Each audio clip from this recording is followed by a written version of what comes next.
Hello there, this is Alan Murphy again, the pastor of New Barn Christian Fellowship in Dartford in Kent, in the United Kingdom. We've been going through some series on the women of the Bible, and the way I approach this is to take a few Hebrew words and to develop the meanings of those words, just to bring out a bit of biblical truth. The Hebrew words give us a slightly different angle, and they take us deeper, I believe, into the heart of God for you and for me. So let's turn to the book of Ruth. It's just after Judges, the book of Ruth. I'll read a few verses. We're going to mainly be in chapter 2. So I'll read from chapter 2, and I'll start from verse 1. Ruth chapter 2, it says, "Now Naomi had a relative on her husband's side from the clan of Elimelech, or in Hebrew it would be Elimelech, a man of standing whose name was Boaz.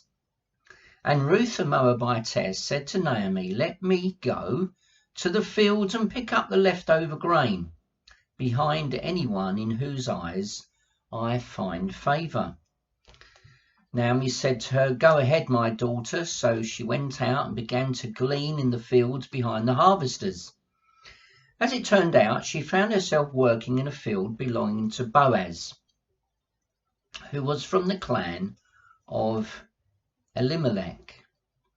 Just then Boaz arrived from Bethlehem and greeted the harvesters. 'The Lord be with you, and the Lord bless you,' they called back. In verse 5, Boaz asked the foreman of his harvesters, 'Whose young woman is that?' And the foreman replied, 'She is the Moabitess who came back from Moab with Naomi. She said, "Please let me glean and gather among the sheaves behind the harvesters."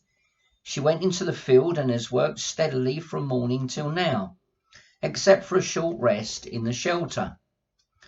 So Boaz said to Ruth, 'My daughter, listen to me. Don't go and glean in another field, and don't go away from here. Stay here with my servant girls. Watch the field where the men are harvesting, and follow along after the girls. I have told the men not to touch you. And whenever you are thirsty, go and get a drink from the water jars the men have filled.' At this she bowed down with her face to the ground. She exclaimed, 'Why have I found such favour in your eyes that you notice me a foreigner?' Boaz replied, 'I've been told all about what you have done for your mother-in-law since the death of your husband, how you left your father and mother and your homeland and came to live with a people you did not know before. May the Lord repay you for what you have done. May you be richly rewarded by the Lord, the God of Israel, under whose wings you have come to take refuge. May I continue to find favour in your eyes, my Lord,' she said. 'You have given me comfort and have spoken kindly to your servant, though I do not have the standing of one of your servant girls.'"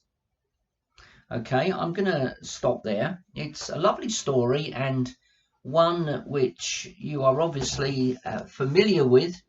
It's one, particularly if you're a woman listening to this, it's one that is usually ministered on together with the book of Esther at women's days and conferences, etc.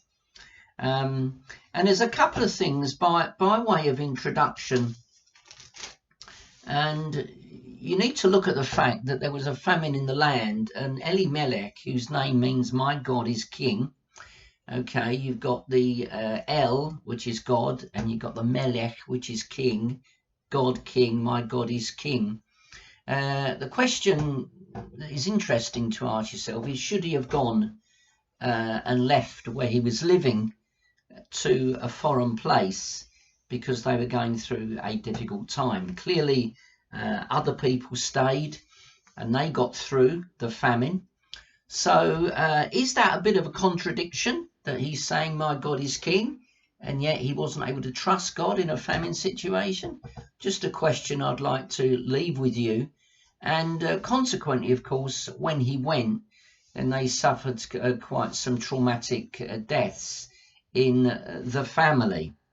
So that's one little question. When they came back at the end of chapter 1, they came back at the beginning of the barley harvest. And that is quite significant because that sets into context the whole of the story, that it was the barley harvest. There are two harvests in Israel. One is the barley harvest, and then a number of weeks later you have the wheat harvest. So that's the two different types of harvest. And there's another little phrase in chapter 2 verse 3, and we read it. It says, "So she went out and began to glean in the fields behind the harvesters, and as it turned out, she found herself working in a field belonging to Boaz." Well, that little phrase is interesting, isn't it? And it almost suggests that it was coincidental. Well, we know the Bible's not teaching that, and we don't believe in coincidences. But what we do believe is that God has a plan for us, and he puts us in specific situations and brings people across our path. He brings people across your path, and he brings you across other people's paths. And those people can touch our lives and impact our lives to the extent that we're never, ever the same again. And that happened to me years and years ago when I was working at the bank. And there were a couple of people who God brought across my path. One was a chap called Brian, who sadly died and went to be with the Lord. It was a sad ending to his life. He was only in his 40s, but he became my best friend. And God brought him across my path, and I learned a lot from him. And I ministered with him and shared fellowship with him, which was wonderful. And the other chap was a minister called John Barr, who came from the East End, the Canning Town. And again, he was a man who greatly impacted my life. And I spent time with him sharing fellowship. And so it's wonderful, isn't it? These are not coincidences. Don't believe in coincidence. Don't believe in things that just happen. God has arranged these people and these situations in your life for you to learn more of him, for you to grow, for you to develop, for you to go through specific trials and testings so that we can come closer to him. And this is the context of this book. God has arranged it for Ruth to be found in the field of Boaz. And in chapter 2 verse 10, and this is the first little thought really, she says, "At this she bowed down with her face to the ground, and she exclaimed, 'Why have I found such favour in your eyes that you notice me, a foreigner?'" Now, she accepted that she was a foreigner. She was a foreigner. She came from Moab. That was a foreign land. And she was endeavouring to fit in to not necessarily a different culture, because the cultures were pretty similar. But the fact is, she didn't live there. She came in from somewhere else. And the first word I have, the first Hebrew word, which I thought might be helpful for us to look at, is the word nakar, N-A-K-A-R, nakar.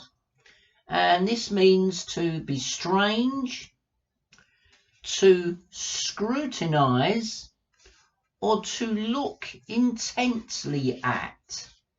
To be strange, to scrutinize, to look intensely at. Okay? Now you might feel that you might even feel a bit strange yourself, and you might think other people are strange. They're not necessarily foreigners, but when we're thinking of people who don't naturally live in this country, they come from other countries, there is a strangeness about them. And it can be seen in obviously their language and their accent.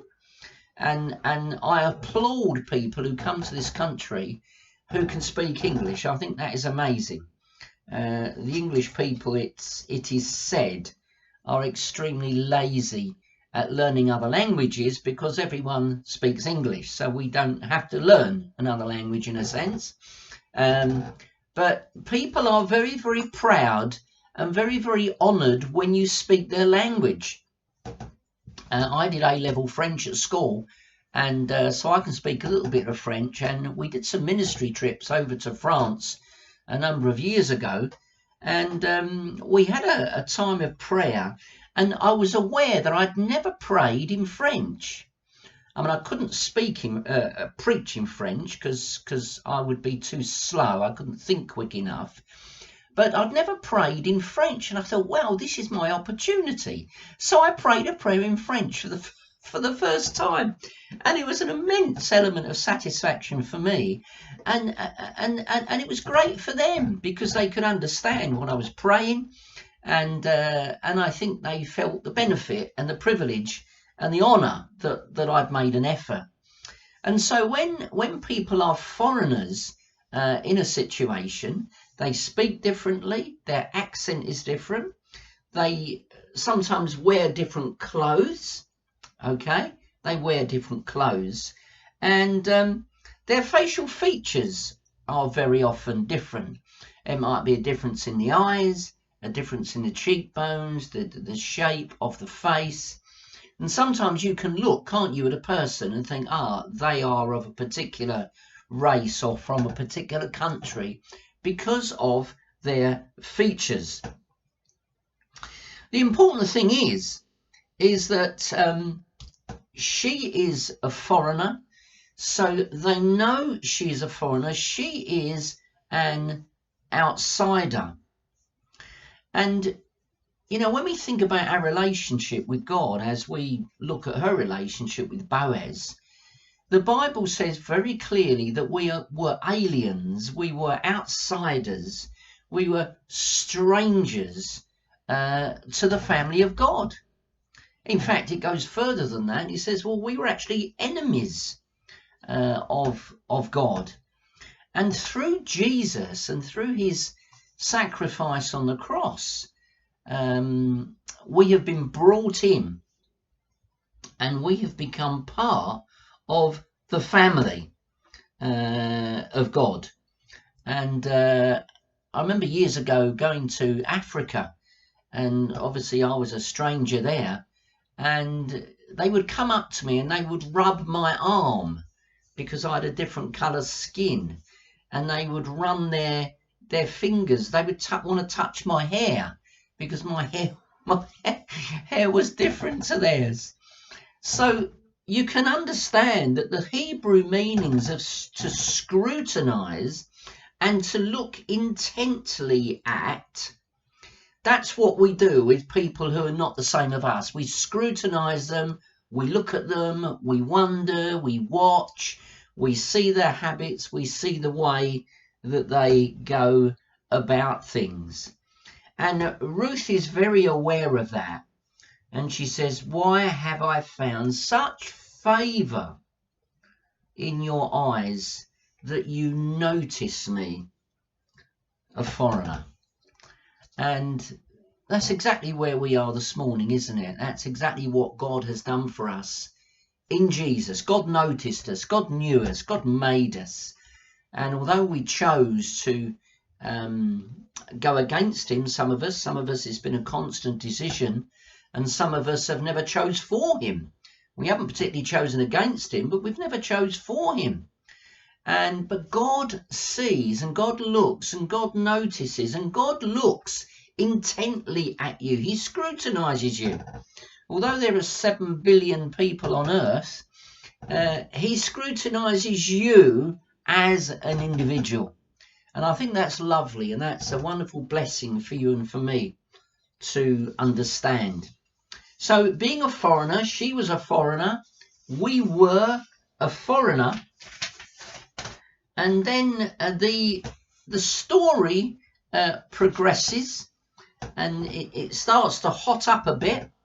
And in chapter 2 and verse 3, chapter 2 and verse 3, and it mentions it in other places as well, chapter 2 and verse 3, and it says, so she went out and began to glean in the fields behind the harvesters.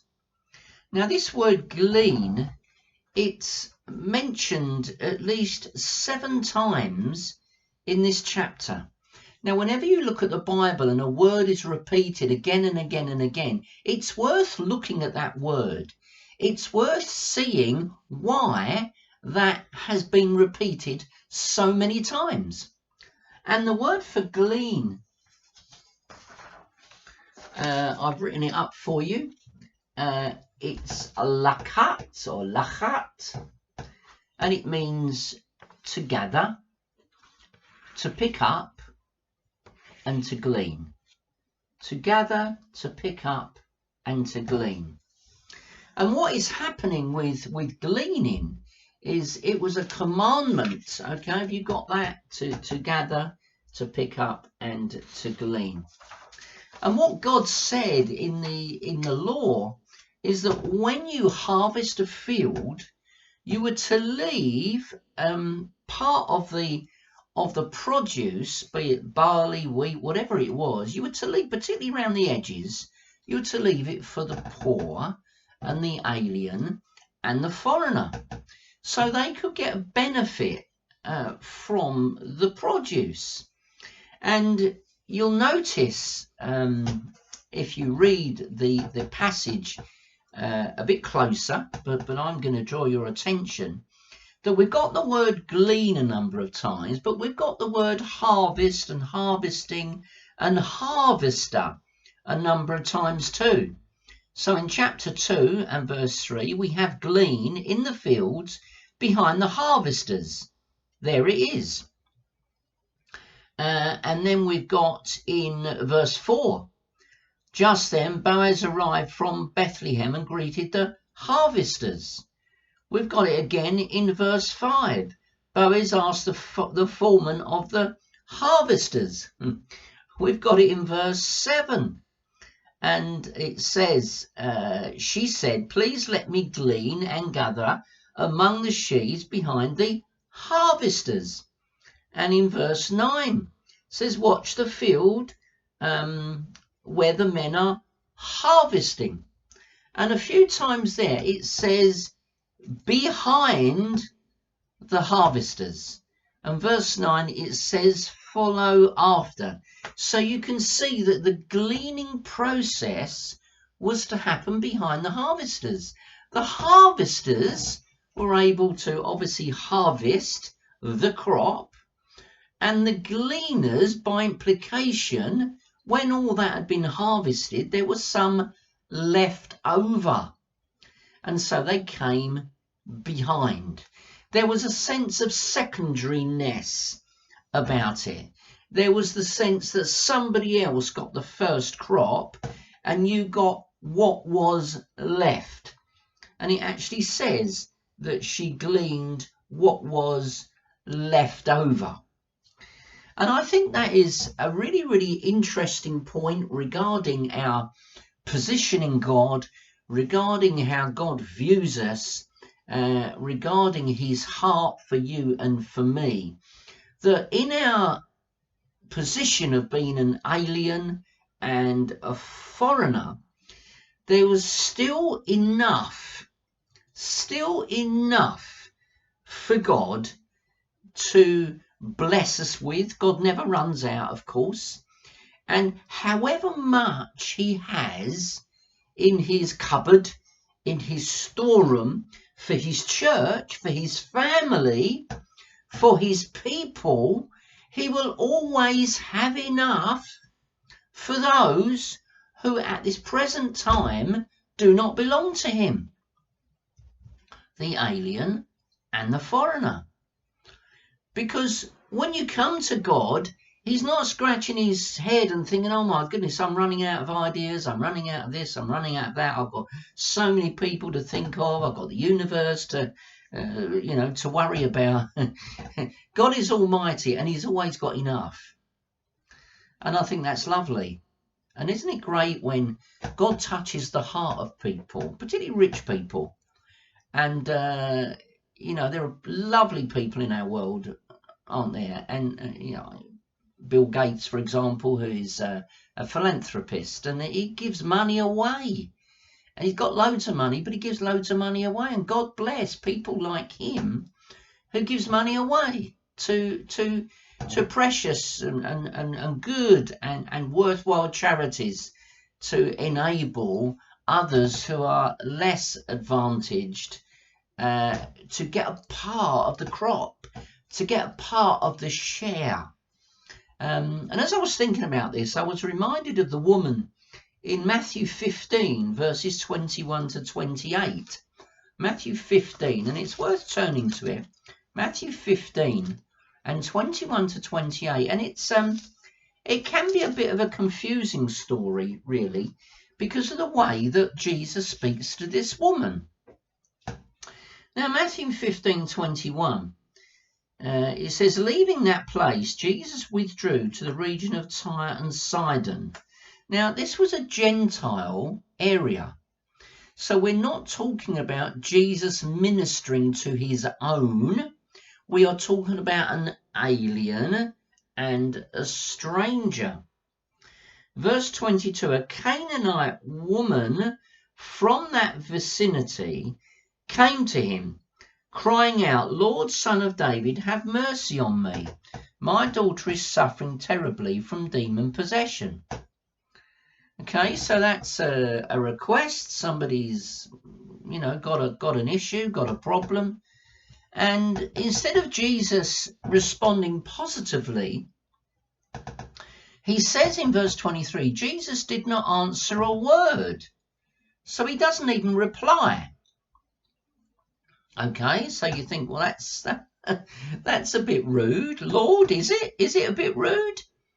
So his disciples came to him and urged him, send her away, for she keeps crying out after us.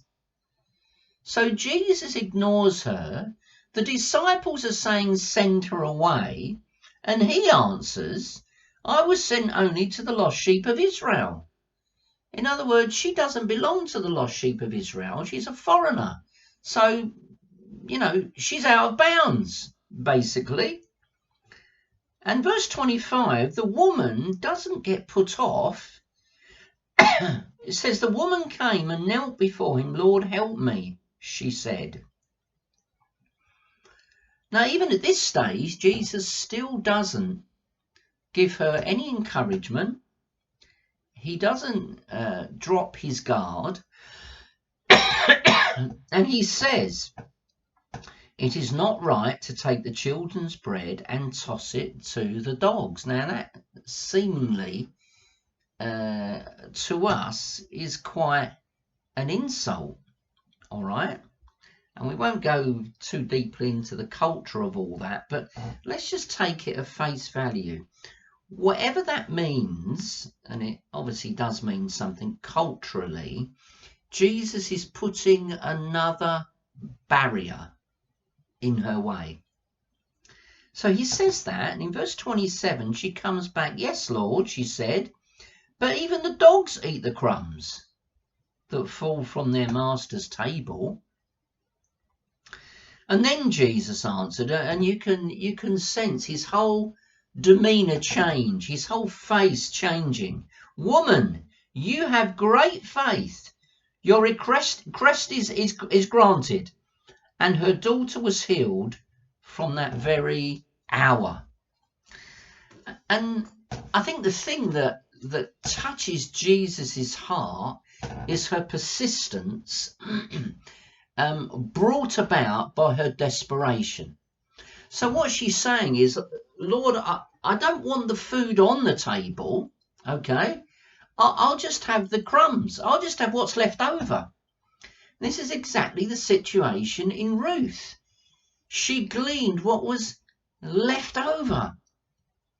this woman had what was left over, and she's driven because she's desperate. Ruth was driven because she was desperate, and God met her in her desperation. Ruth, God met this lady in her desperation. And it's amazing what we will do, what you and I will do when we are desperate regarding how we live, regarding the things that we don't need anymore, regarding our looking for a job and providing for our families. It's amazing what we'll do when we're desperate.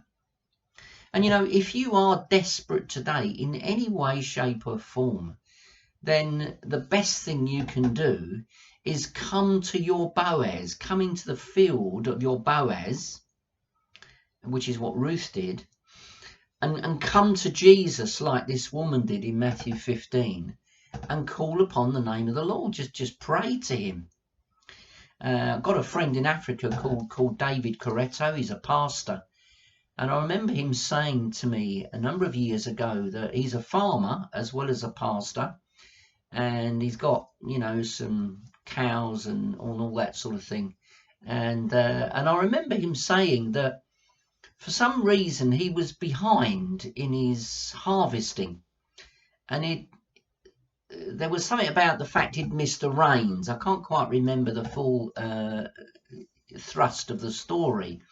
But he'd missed out, he'd missed the rains. And his harvest was going to be affected. His food was going to be affected. His family was going to be affected. And he just prayed. And he said, Lord, although the rains have gone, could you bring them back for me? So what happens? After he prayed, he looked up at the sky. I don't think it was instantaneous, but it was certainly within a few days. He looked up at the sky, and it was a clear sky, and the sun was blazing and all the rest of it. But over his farm, just over his farm, there was a cloud. It was a rain cloud, and it was just over his farm. And it rained. When the rains had gone and had passed and had finished, God organized this cloud to be over his farm and to rain just on his farm. Now, that's not a fairy story. It's not something I've made up. It's true and it's real, and it's a tribute to him that he brought it to the Lord because he was desperate. And it's a tribute to how God looks after us. And that is exactly what happened to Ruth. She was desperate, and so she was happy to take what apparently was second best, but actually it wasn't second best. It was something that was reserved, if you want to put it like that. It wasn't inferior to the main crop. It was part of the main crop, and it was reserved for her. So that doesn't make it inferior. That doesn't make it second best, although it appears that it does, because it's something that's left over. When something's left over, we get the feeling that it wasn't wanted, that it's not as good as. But actually, it's not the case. And when God gives us Jesus, when God introduces us to Jesus, then that is definitely not second best. And we might find Jesus a lot later in life than other people do. But believe you me, the harvest is always there for you and for me. It may not be in the middle of the field. It may be round the edges, but it's still the harvest. Praise God. So we find that Ruth is actually, she starts off behind the harvesters, okay? And now we find that in verse 14, when she sat down with the harvesters. So her progression in her life is getting more and more. She's getting closer and closer to what is her ultimate, if you like, destiny, what she was called to do. She starts off behind and now she's sitting with. And that's quite an amazing progression. So let's just look at our last thought. In chapter 2 and verse 13, she says, and it's the English rendition, obviously, "May I continue to find favour in your eyes, my Lord," she said. "You have given me comfort and have spoken kindly to your servant, though I do not have the standing of one of your servant girls." The standing. In chapter 2 and verse 1, it's referring to Boaz. It says, "Now Naomi had a relative on her husband's side from the clan of Elimelech, a man of standing, whose name was Boaz." And I want, in conclusion, just to look at this little word standing in English, but it's got two different words in Hebrew. Now, the word standing, as it refers to Boaz, is gibor. Gibor. He was a man of standing. He was a gibor. In other words, he was a warrior. He was a champion. He was mighty. He was prosperous. That is Boaz. Boaz is a man of standing. He is a gibor. Now, Ruth's use of the word standing in a bit later on in that chapter is the word evilyi, evilyi, and that means silly and foolish. So we have this mighty man here, this mighty warrior who's a man of standing, and we have Ruth who describes herself as somebody who is silly and foolish. And she's silly and foolish, and she compares herself. I'll just hold out for another few seconds so you can write it down if you're making notes. She's silly and foolish compared to the other servant girls. Now, she's not even comparing herself to Boaz. She's comparing herself to the other servant girls, and she says, "Oh, compared to the other servant girls, I'm silly and I'm foolish." And I don't know if you can see the amazing progression in her life. As we just said, she was behind the harvesters, now she's with the harvesters. She's a foreigner, but gradually, more and more, she's drawing closer to becoming part of the family. And as we know, eventually she marries Boaz and is indeed in the family. Now, the thing that Ruth does, which is what we all do, is we compare ourselves with other people. Now, you can compare yourselves with people who are inferior to you, and you might feel better. You can compare yourselves with people who are perhaps superior to you, and you feel worse. I think the thing is don't bother to compare, because we're all different. And she does exactly that. She compares, and she thinks, well, who am I? You know, I found grace and I found favour in his sight, but I'm nothing and I'm no one. And you know, God loves to take the nothings of this world. God loves to take the no ones of this world, and he likes to welcome you into his family like Boaz did. And you know, she marries Boaz and she becomes his bride, and he is her bridegroom. And that's what happens when we come into a relationship with Jesus Christ. He is our bridegroom and we are his bride. Just a little illustration I'll finish with, because we've been going nearly 35 minutes now. Years and years ago, and I used to play cricket for my school. In fact, my dad never came to watch me. I think that the school matches were always after school, and he was always at work. But one day, I don't know if we had an evening match or something, but he walked across. He was walking along the road, and he looked across through the railings, and he could see me playing cricket. And there were obviously 22 boys, playing cricket, and there were people watching, and there were the umpires and all this sort of things. So there was a lot of people around. But his gaze and his attention was focused on me amongst all the other people.